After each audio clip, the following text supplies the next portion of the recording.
Hello everyone, study for you में आपका स्वागत है। ये हमारा बीपीएससी का प्रीवियस क्वेश्चन का सीरीज चल रहा है, जिसमें कि विविध का हम बिहार स्पेशल का विविध के बारे में देख लेंगे।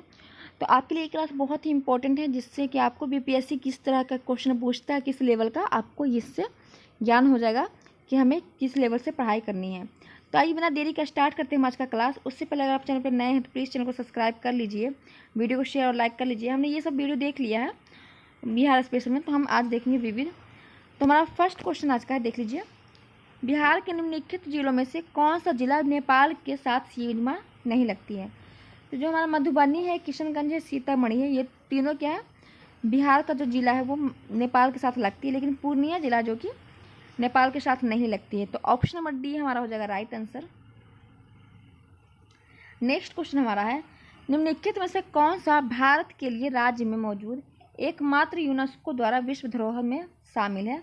तो यूनेस्को की सूची में महाबोधि विहार और नालंदा बौद्ध मठ ये दोनों शामिल है। तो हमारा ए और बी, ऑप्शन नंबर ई हो जाएगा राइट आंसर। बिहार आर्थिक सर्वेक्षण पहली बार किस वित्तीय वर्ष के लिए प्रकाशित किया गया था? तो बिहार आर्थिक सर्वेक्षण पहली बार जो वित्तीय वर्ष प्रकाशित किया गया था 2006 और 2007 में। तो ऑप्शन नंबर बी हमारा हो जाएगा राइट आंसर। भारतीय वन अनुसंधान शिक्षा परिषद के वन आधारित समुदायों का समर्थन करने के लिए CIFAC के साथ समझौता ज्ञापन MOU पर हस्ताक्षर किए ICFIRI का मुख्यालय कहाँ स्थित है? तो ये उत्तराखंड के देहरादून में, तो उत्तराखंड के देहरादून में स्थित है। तो ऑप्शन नंबर डी हमारा हो जाएगा राइट आंसर। नेक्स्ट क्वेश्चन हमारा है, बाढ़ super thermal power station DTPS जिसे शॉर्ट में बोलते हैं, किस राज्य में स्थित है? तो बाढ़ सुपर थर्मल पावर स्टेशन या बिहार राज्य में स्थित है। तो ऑप्शन नंबर हमारा ए हो जाएगा राइट आंसर। 1000 ईसा पूर्व में विश्व की जनसंख्या कितनी थी? तो ये ऑप्शन नंबर ई हो जाएगा, ये आप देख लीजिएगा, हो जाएगा 4 मिलियन। नेक्स्ट हमारा है, बिहार का अद्वितीय त्यौहार क्या है? तो बिहार का जो फेमस सबसे ज़्यादा त्यौहार है वो हमारा छठ पूजा है, जिसमें सूर्य भगवान की उपासना की जाती है। तो ऑप्शन नंबर डी हो जाएगा राइट आंसर। ये तो आपको पता ही होगा, आप बिहार के हैं तो इतना नहीं जानते होंगे तो क्या जानते होंगे। निम्नलिखित में से कौन सा शहर राष्ट्रीय राजमार्ग 2 पर स्थित नहीं है? 2 पर इसमें से कोई नहीं स्थित है, क्योंकि 2 है जो कि डिब्रूगढ़ जो असम है, असम में ये 2 जो है राजमार्ग चलती है। तो औरंगाबाद बिहार में है, सासाराम बिहार में, पटना बिहार में, ये सब में नहीं चलती है। तो ऑप्शन नंबर हमारा इसमें ई हो जाएगा राइट आंसर।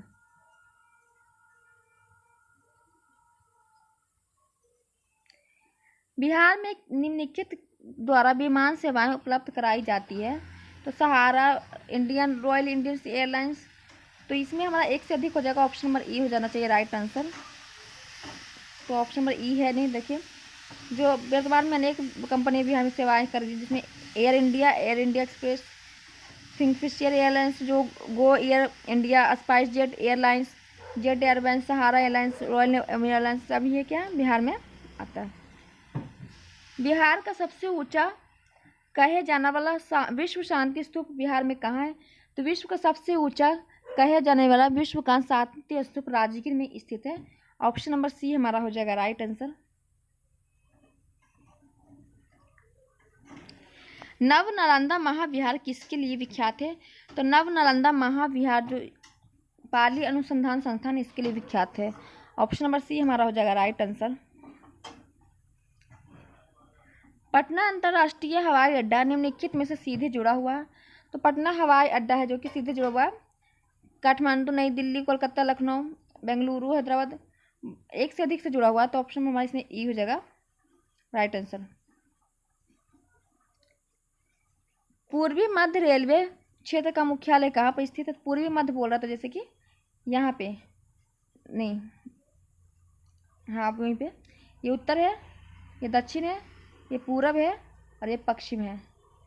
तो यहाँ पे तो बम्बई है, पूरब में कौन सा है? तो कोलकाता होगा, और ये बीच में जो हाजीपुर, तो पूर्वी मध्य रेलवे जो कि हाजीपुर स्थित है। तो ऑप्शन नंबर बी हमारा हो जाएगा राइट आंसर। बिहार के उद्योगों का कमिश्नर दफ्तर कहाँ स्थित है? तो बिहार के उद्योगों का जो कमिश्नर दफ्तर है वो पटना में स्थित है। Mummy sorry. भारत में एक समय पश्चिम बंगाल और आंध्र प्रदेश में सीमित नक्सलवाद अब इन राज्यों में भी फैल चुका है। तो जो भारत में फैला होता तो उड़ीसा, छत्तीसगढ़, झारखंड, बिहार। तो ऑप्शन नंबर ए हो जाएगा राइट आंसर। श्री निवारण चंद्र दास गुप्ता कहाँ के थे? तो पुरुलिया से थे श्री निवारक चंद्र दास गुप्ता। तो ऑप्शन नंबर बी हो जाएगा राइट आंसर। बिहार में यद्यपि जमींदारी सर्वाधिक रूप से 1952 में हटा दी गई, यद्यपि भू नियंत्रण का सामाजिक आधार निम्नलिखित आधार पर रह गया। तो प्रधान जाति के हिंदू आधार पर रह गया। तो ऑप्शन नंबर सी हो जाएगा राइट आंसर।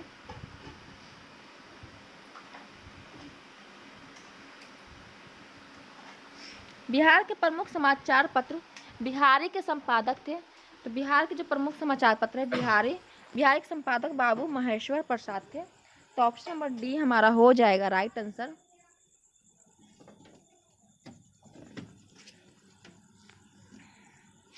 दक्षिण गंगोत्री स्थित है। तो दक्षिण गंगोत्री हमारा अंटार्कटिका में स्थित है। तो ये आप याद रखिएगा, अंटार्कटिका को श्वेत महासागर भी कहा जाता है। तो ऑप्शन नंबर डी हमारा हो जाएगा राइट आंसर।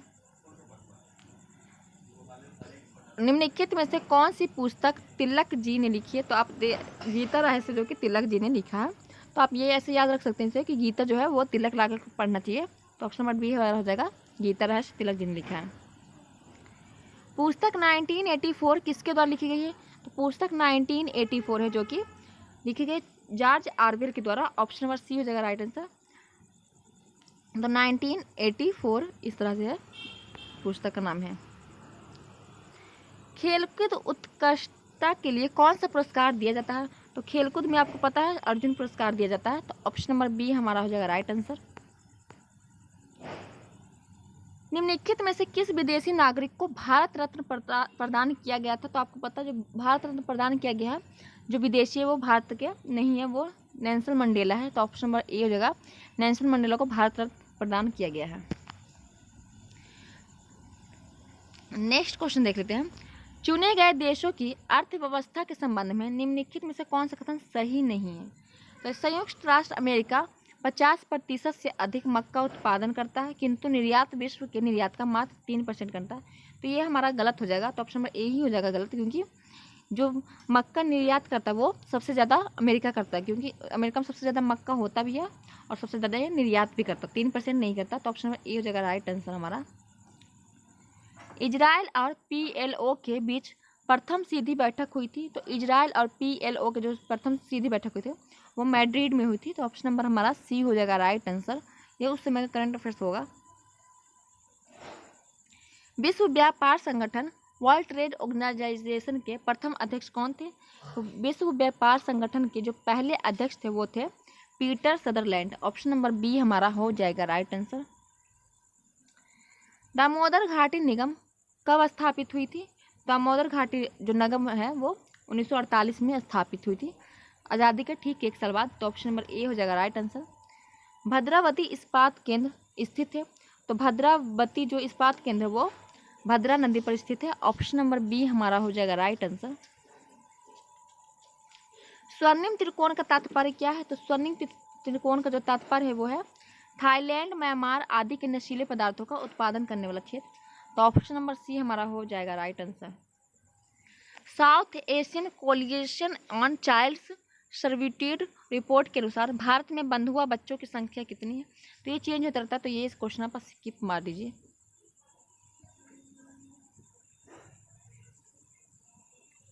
भारत में सबसे अधिक तेल निर्यातक देश कौन है? तो भारत में सबसे अधिक तेल निर्यातक देश है सऊदी अरेबिया। ऑप्शन नंबर हमारा डी हो जाएगा राइट आंसर।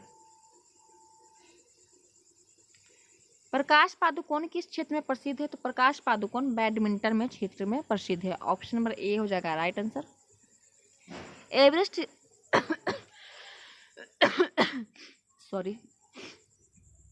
एवरेस्ट शिखर पर चढ़ने वाली दूसरी भारतीय महिला कौन थी? तो पहली तो थी पंछेदी पाल और दूसरी थी संतोष यादव। तो ऑप्शन नंबर बी हो जाएगा राइट आंसर। और एवरेस्ट पर चढ़ने वाली पहली भारतीय महिला पूछी तो पंछेदी पाल हो जाएगी और दूसरी संतोष यादव। तो इसमें दूसरा पूछा है। नेक्स्ट क्वेश्चन हमारा है इंडिया विंस फ्रीडम के लेखक कौन है? इंडिया मीन्स फ्रीडम के जो लेखक है वो Abdul Kalam Azad. Option number B हो जाएगा राइट आंसर। भारत की राष्ट्रीय स्तनी है, भारत की जो राष्ट्रीय स्तनी है वो है बाघ। ऑप्शन नंबर डी हो जाएगा राइट आंसर। कलिंग पुरस्कार दिया जाता है, तो कलिंग पुरस्कार है जो कि विज्ञान को लोकप्रिय बनाने के लिए दिया जाता है। ऑप्शन नंबर बी हो जाएगा right answer.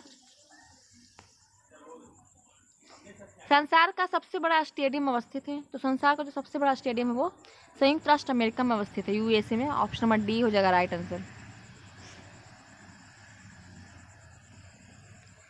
Autobiography of in unknown Indian के लेखक कौन है? तो autography of in unknown India के लेखक जो है नीरज सी चौधरी है। तो ऑप्शन नंबर हमारा ए हो जाएगा राइट आंसर। अनीता राइडिड किसकी लेखिका है? तो अनीता राइडिड जो कि बिजनेस एज एंजुअल की लेखिका है। तो ऑप्शन नंबर सी हो जाएगा राइट आंसर। ग्रीन पीस हरित शांति क्या है? तो हरित शांति पर्यावरण समर्थकों का एक अंतर्राष्ट्रीय संगठन है। तो ऑप्शन नंबर सी हो जाएगा राइट आंसर। दक्षिण अफ्रीका की नई संसद में राष्ट्रीय सभा और सीनेट की क्रमशः शक्ति है। तो ये पुराना क्वेश्चन है, तो डी इस हिसाब से है, ये चेंज होते रहता होगा। तो ये देख लीजिए स्टैचू ऑफ लिबर्टी कहाँ स्थित है? तो स्टैचू ऑफ लिबर्टी है अमेरिका में स्थित। ऑप्शन नंबर डी हो जाएगा राइट आंसर।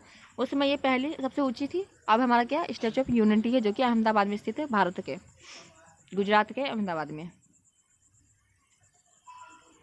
वह भाषा जो भारत में हिंदी के बाद वंगटाओं की दूसरी सबसे अधिक संख्या वाला बोली जाती भाषा है, तो दूसरी कौन सी हो जाएगी? तो ये भारत का पूछा है, इसमें बिहार का पूछना चाहिए, तो बिहार का हो जाएगा हिंदी, उर्दू हो जाता दूसरी। तो इसमें हमारा क्वेश्चन ही शायद गलत दे दिया होगा। यूनेस्को की कार्य भाषाएं हैं, तो यूनेस्को की जो कार्य की भाषा है वो अंग्रेजी, फ्रेंच और रूसी है। तो ऑप्शन नंबर डी हो जाएगा राइट आंसर। लाइफ डिवाइन नामक पुस्तक के लेखक है, तो लाइफ डिवाइन नामक जो पुस्तक के लेखक है वो है Arvind Ghosh. Option number C हो जाएगा right answer. The moor's last sigh के लेखक कौन है? तो द मूर्स लास्ट साई के लेखक है हमारे Salman Rushdie. Option number B हो जाएगा राइट आंसर। निम्नलिखित देशों में से कौन अमेरिकी शास्त्रों का सबसे बड़ा खरीदार है? तो जो खरीदार है सबसे ज़्यादा अमेरिकी देश शास्त्रों को वो है सऊदी अरेबिया। तो ऑप्शन नंबर बी हो जाएगा राइट आंसर। ये आप करंट में देख के जाइएगा हमेशा। संत कबीर के सम्मान में मगहर महोत्सव प्रारंभ किया गया था, तो संत कबीर के सम्मान में जो मगहर महोत्सव है वो प्रारंभ किया गया था 1987 में। तो ऑप्शन नंबर ए हो जाएगा राइट आंसर। पूर्व सोवियत संघ का कौन सा पहला गणराज्य था जिसने अपने को स्वतंत्र घोषित कर लिया था? तो आइए देख लेते इसका आंसर। तो लिथुआनिया था जो कि सबसे पहले अपने आप को स्वतंत्र कर लिया था सोवियत संघ में। तो सी हमारा हो जाएगा राइट आंसर। ये क्वेश्चन आपसे पूछा जा सकता है क्योंकि अभी यूक्रेन और उसका लड़ाई चल रहा है। किस खेल के लिए थॉमस कप पुरस्कार दिया जाता है? तो थॉमस कप पुरस्कार दिया जाता है बैडमिंटन के लिए। तो ऑप्शन नंबर डी हो जाएगा राइट आंसर। डूरंट कप किस खेल से संबंधित है? तो डूरंट कप फुटबॉल खेल से संबंधित है। तो ऑप्शन नंबर बी हो जाएगा राइट आंसर। 20वीं शताब्दी का आखिरी कुंभ मेला कहाँ मनाया गया? तो 20वीं शताब्दी का जो आखिरी कुंभ मेला है वो हरिद्वार में मनाया गया। ऑप्शन नंबर सी हो जाएगा राइट आंसर। नेक्स्ट क्वेश्चन हमारा है जंतर मंतर का निर्माण किया गया था, तो जंतर मंतर का जो निर्माण है वो महाराजा जयसिंह द्वारा किया गया था। ऑप्शन नंबर डी हो जाएगा राइट आंसर।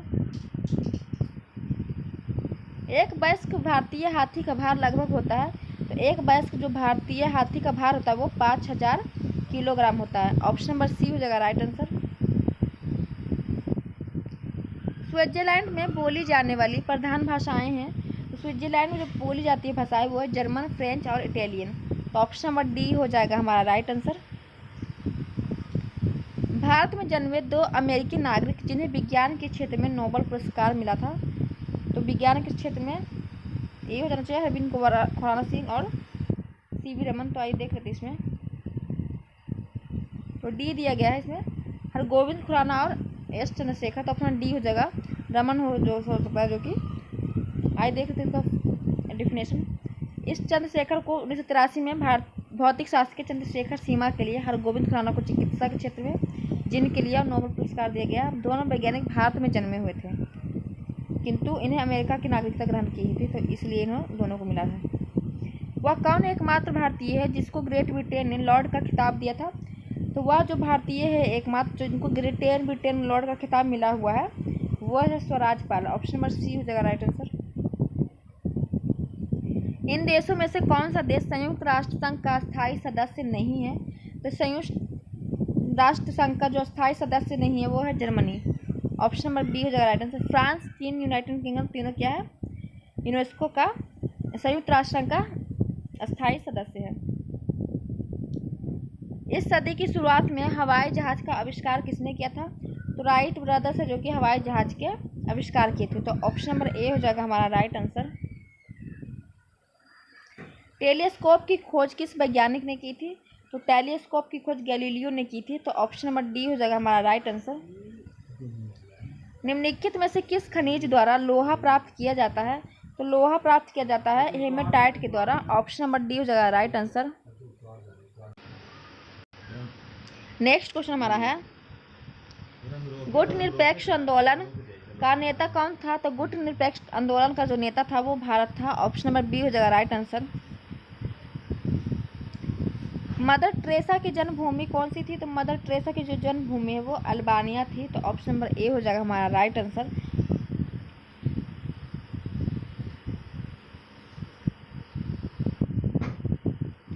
कौन से दो राज्य चंदन तस्कर वीरपन्नम से आत्मसमर्पण के लिए वार्तालाप कर रहे थे?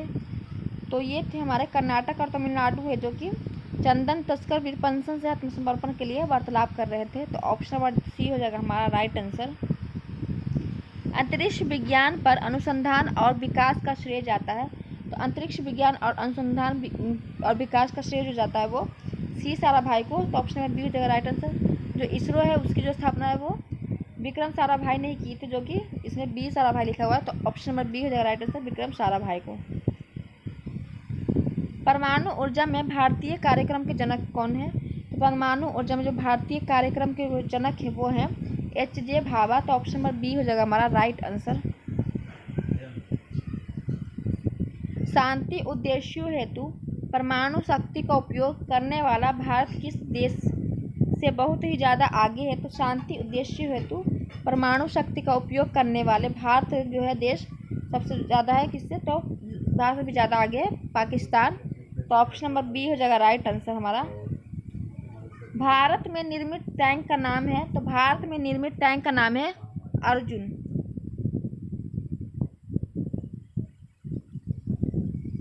मोहाजिर कैमी आंदोलन क्या है?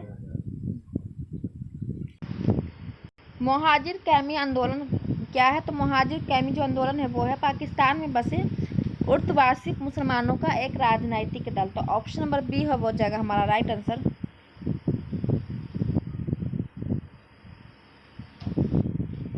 न्यूजीलैंड में पाया जाने वाला उड्डयनहीन पक्षी है? तो न्यूजीलैंड में जो पाया जाता है पक्षी उड्डयनहीन है वो है हमारा कीवी। ऑप्शन नंबर सी हो जाएगा हमारा राइट आंसर। चिपको आंदोलन है? तो चिपको आंदोलन वृक्षों को बचाने के लिए क्या था? लोग पेड़ों से चिपक गए थे तो उसी को चिपको आंदोलन नाम दिया गया। तो ऑप्शन नंबर बी हो जाएगा राइट आंसर। चिपको आंदोलन वृक्षों को बचाने के लिए आंदोलन था। ऑपरेशन ब्लैक बोर्ड सरकारी योजना है? तो ऑपरेशन ब्लैक बोर्ड है जो कि विद्यालय शिक्षा के राष्ट्रीय कार्यक्रम को सुधारने के लिए है। तो ऑप्शन नंबर बी हमारा हो जाएगा राइट आंसर। स्टार टीवी का मालिक कौन है? तो स्टार टीवी का जो मालिक है वो है रूपर्ट मर्डॉक। तो ऑप्शन नंबर हमारा सी हो जाएगा राइट आंसर। पंचशील की मुख्य विशेषताएं हैं? जो पंचशील है उसकी जो मुख्य विशेषताएं हैं देशों के मध्य मित्रता और शांतिपूर्ण सह अस्तित्व स्थापित करना। तो ऑप्शन नंबर डी हमारा हो जाएगा राइट आंसर। प्रथम भारतीय उपग्रह आर्यभट्ट कब छोड़ा गया? तो प्रथम भारतीय उपग्रह जो है आर्यभट्ट यह छोड़ा गया था 19 अप्रैल 1975 को। तो ऑप्शन नंबर बी हो जाएगा राइट आंसर। रामेश्वरम किस राज्य का हिस्सा है? तो रामेश्वरम है जो कि तमिलनाडु राज्य का हिस्सा है। तो ऑप्शन नंबर सी हो जाएगा हमारा राइट आंसर। ये सब बीपीएससी का प्रीवियस क्वेश्चन आप देखते हुए जा रहे होंगे कि बीपीएससी ने कब कब पूछा हुआ है। विश्व में किस देश ने स्वयं को हिंदू राष्ट्र घोषित किया है? जो विश्व में स्वयं को हिंदू राष्ट्र घोषित किया है वो है नेपाल। ऑप्शन नंबर बी हो जाएगा हमारा राइट आंसर। भारत में सिलिकॉन घाटी का नाम किसे दिया गया है? तो भारत में जो बेंगलोर है उसे सिलिकॉन घाटी का नाम दिया गया है। तो ऑप्शन नंबर सी हो जाएगा हमारा राइट आंसर। निकोलस कॉपरनिकस प्रसिद्ध है। निकोलस कॉपरनिकस है जो कि उन्होंने बताया था कि जो ग्रह है सूर्य के चारों ओर चक्कर लगाते हैं, ना कि पृथ्वी के। तो ऑप्शन नंबर बी हो जाएगा राइट आंसर। इन्होंने कहा था कि यह बताने के लिए कि ग्रह है क्या सूर्य के चारों ओर चक्कर लगाते हैं, ना कि पृथ्वी के चारों ओर चक्कर लगाते हैं। तो ये हमारा बी हो जाएगा राइट आंसर। सार्क आंदोलन शुरू करने का उद्देश्य था, तो जो दक्षिण से बोलते हैं, जो सार्क आंदोलन है इसे शुरू करने का जो उद्देश्य था वो था क्षेत्रीय सहयोग। तो ऑप्शन नंबर डी हमारा हो जाएगा राइट आंसर। सही कथन चुने। तो आर्यभट्टीय एक गणितीय ग्रंथ है, तो ये हमारा तो सही ऑप्शन नंबर है। तो ऑप्शन नंबर ए हो जाएगा हमारा सही राइट आंसर। वंदे मातरम के रचनाकार कौन है? तो वंदे मातरम के जो रचनाकार है बंकिम चंद्र चटर्जी है। अब बंकिम चंद्र चटर्जी का जो बुक है आनंद मठ, उसी में से वंदे मातरम लिया गया है गीत। तो आनंद मठ भी बंकिम चंद्र चटर्जी द्वारा लिखा गया है। तो ऑप्शन नंबर हमारा ए हो जाएगा राइट आंसर। और जो आनंद मठ थे उसी में सन्यासी विद्रोह के बारे में भी दिया गया है। ड्राइव ऑफ द स्पिरिट नामक रचना संबंधी निम्नलिखित कथनों में से कौन सा सत्य है? इसकी रचयिता है जो कि ड्राम्स ऑफ द स्पिरिट, तो इसके रचनायिता जो है रोमी देवी है। तो ये हमारा सही हो जाएगा। इसमें कपिल देव के खेल जीवन का विवरण किया हुआ है। तो ड्राइव्स ऑफ द स्पिरिट में इसमें जो कपिल देव उनके खेल जीवन का विवरण दिया हुआ है। इसके औपचारिक विमोचन सुप्रसिद्ध चित्रकार M.F. हुसैन के हाथ में हुआ है। तो ये भी सही हो जाएगा। तो हमारा डी हो जाएगा उपयुक्त में से सभी सही।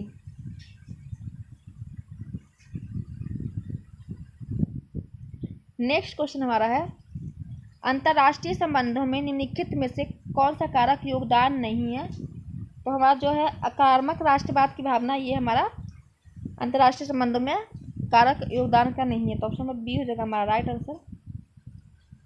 संयुक्त राष्ट्र संघ की सुरक्षा परिषद में निम्न में से कौन सा देश अस्थायी सदस्य नहीं पूछा गया है? तो जापान है जो कि अस्थायी सदस्य नहीं है। अमेरिका, ब्रिटेन, फ्रांस हमने पीछे भी देखा ये अस्थायी सदस्य। तो हमारा ऑप्शन नंबर ए हो जाएगा राइट आंसर। वैश्वीकरण के पीछे मुख्य विचार है, तो वैश्वीकरण है उसके जो पीछे वो मुख्य विचार है वो है कि आपसी सामान्य दृष्टिकोण रखते हुए समस्त अंतर्राष्ट्रीय समुदाय के साथ कार्य करना। तो ऑप्शन नंबर सी हमारा हो जाएगा राइट आंसर। नौकरशाही का कार्य है, तो नौकरशाही का कार्य है सरकार की नीतियों को लागू करना, प्रशासन चलाना, मंत्रियों की सहायता करना। तो उपयुक्त में से सभी हमारा हो जाएगा राइट आंसर। निम्नलिखित यूरोपीय यूनियन देशों में से फिलिस्तीन राज्य को आधिकारिक मान्यता देने का प्रथम कौन था? तो जो यूरोपीय यूनियन है उन देशों में जो फिलिस्तीन है उस राज्य को जो आधिकारिक मान्यता देने का जो प्रथम राज्य था देश था वो था स्वीडन। तो ऑप्शन नंबर हमारा ए हो जाएगा राइट आंसर। अंतर्राष्ट्रीय विकलांगता दिवस कब मनाया जाता है? तो अंतर्राष्ट्रीय विकलांगता दिवस 3 दिसंबर को मनाया जाता है। तो ऑप्शन नंबर डी हो जाएगा राइट आंसर। सारी बीपीएससी में प्रीवियस क्वेश्चन पूछा गया है। प्रभावती देवी किस क्षेत्र की स्वतंत्रता संग्राम सेनानी थी? तो प्रभावती जो देवी है ये पटना क्षेत्र की स्वतंत्रता संग्राम की सेनानी थी। तो ऑप्शन नंबर बी हो जाएगा हमारा राइट आंसर।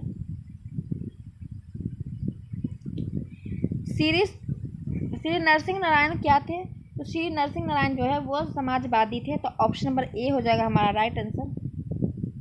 श्री जगत नारायण लाल की पत्नी का नाम क्या था? तो हमने ये पीछे भी देखा था, श्रीमती राम प्यारी जो कि श्री जगत नारायण की पत्नी का नाम था। तो ऑप्शन नंबर ए हो जाएगा हमारा राइट आंसर। सूर्य ग्रहण कब होता है?